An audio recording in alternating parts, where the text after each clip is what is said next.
Hai, halo, assalamualaikum warahmatullahi wabarakatuh. Welcome back to my YouTube channel with me, Anggi Dewinta. Nah guys, hari ini aku akan ngebahas tentang kisaran DM di IG sih. Jadi waktu itu beberapa hari yang lalu aku dapat DM-an IG dari yang namanya Mbak JJ ya, alias Jelita Manurung seperti ini.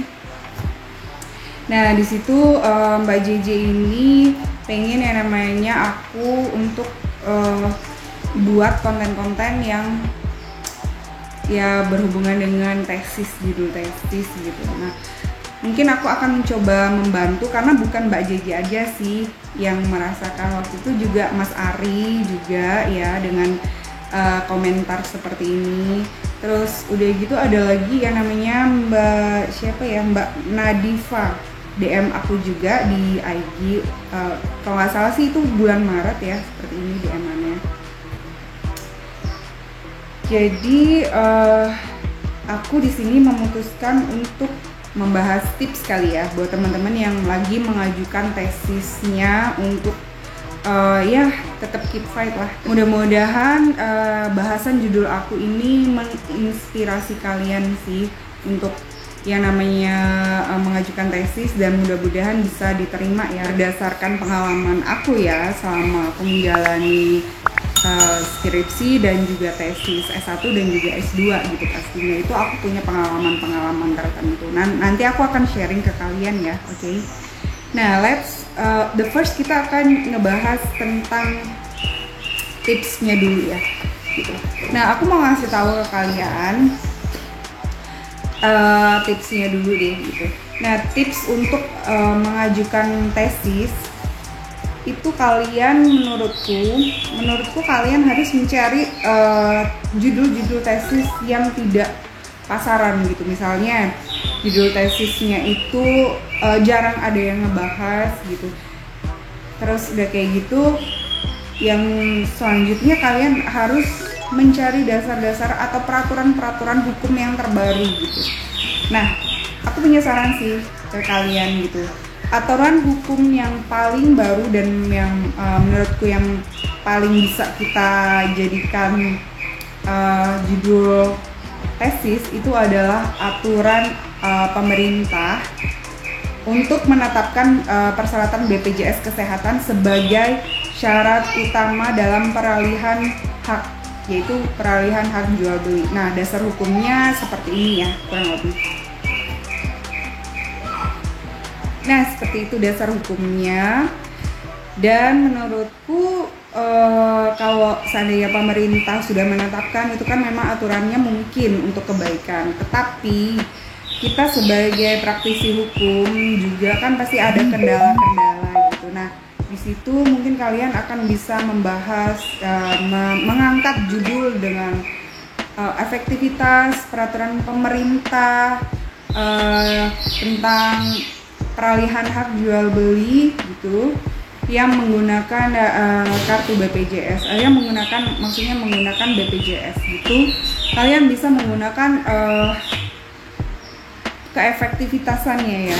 Jadi keefektivitasan peraturan pemerintah nomor sekian tentang peralihan hak jual beli yang menggunakan BPJS Kesehatan sebagai syarat utama peralihan hak jual beli. Nah, itu bisa kalian jadikan dasar untuk mengajukan tesis. Atau kalian juga bisa mengubah sedikit kata-katanya, tetapi pada intinya sama aja sih ya. Analisis yuridis gitu kan, analisis yuridis peraturan pemerintah tentang peralihan hak dalam jual beli yang mengharuskan menggunakan kartu BPJS Kesehatan. Nah, itu juga bisa kalian jadikan nih guys. Nah, hal itu aja sudah menambah satu gitu. Terus udah kayak gitu, peraturan baru yang lainnya ini adalah tentang MOU.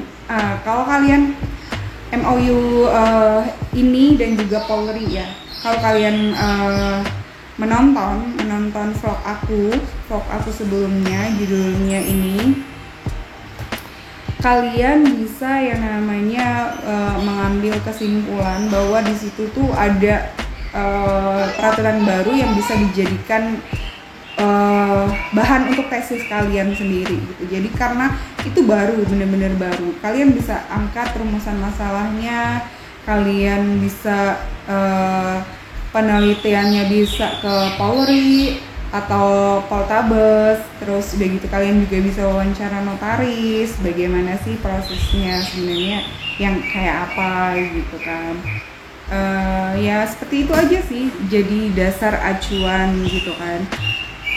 Terus aku mau mengajak teman-teman, kalau kalian memang kesusahan untuk mendapatkan judul yang di ACC sama dosen, sekarang tuh kalian tuh harus memahami ruang lingkup magister kenotariatan itu apa aja. Nah, ruang lingkup magister kenotariatan yang pertama, terus udah gitu dasar hukum magister kenotariatan itu apa, atau payung hukum magister kenotariatan itu apa gitu kan. Pasti dasar hukum dan payung hukumnya itu tidak jauh dari KUH PDT atau Perdata ya. Jadi kitab undang-undang hukum perdata.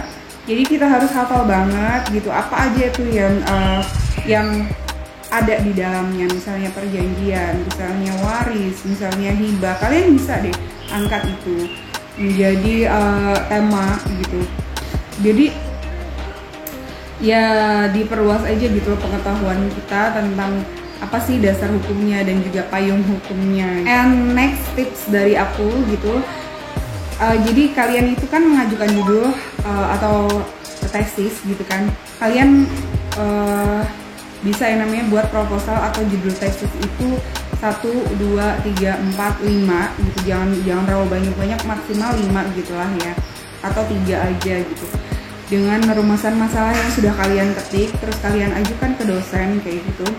Yang menurutku kalau seandainya itu ditolak, dan kemudian kalian akan mengajukan lagi, pilihlah satu judul di antara 5 atau 3 itu yang aku bilang tersebut, diulang kembali. Karena waktu itu aku S1 ya, jadi berdasarkan pengalaman S1 aku dulu gitu kan, jadi aku mengajukan yang namanya skripsi ya kalau S1, kalau S2 kan tesis, skripsi. Nah, jadi aku mengajukan yang skripsi itu 5 judul. Nah, ternyata ditolak semua nih. Next week ya, seminggu kemudian aku langsung cepet-cepet tuh cari judulnya lagi, terus aku ajuin lagi nih guys, ketiga atau poin yang ketiganya, judulnya tuh tetap sama tapi aku ajuin kembali gitu, dan alhamdulillah keterima yang ketiga itu, padahal sebelumnya itu ditolak gitu. Jadi mungkin aku mengambil kesimpulan seperti ini, dosen itu kan juga manusia gitu kan, jadi mungkin ada beberapa hal yang dia miss gitu, terus udah kayak gitu kita ajuin lagi besoknya ke minggu berikutnya gitu, ternyata tiba-tiba di ACC gitu. Jadi saran dan tips aku gitu, kalau kalian judulnya ditolak semua gitu, misalnya kalian mengajukan 1 sampai 3 judul gitu, terus ternyata 3-3-nya ditolak sama dosen, pilihlah satu judul yang kalian akan ulang lagi, yang berdasarkan yang kalian mau bahas dan kalian matang sudah di situ, kalian merasa matang di situ gitu. Jadi nggak ada salahnya kok kita ulang lagi dan kita make sure lagi gitu, siapa tahu rezekinya bisa ke kita nih di ACC. Oke, sekian dulu tips dari aku untuk kalian gitu.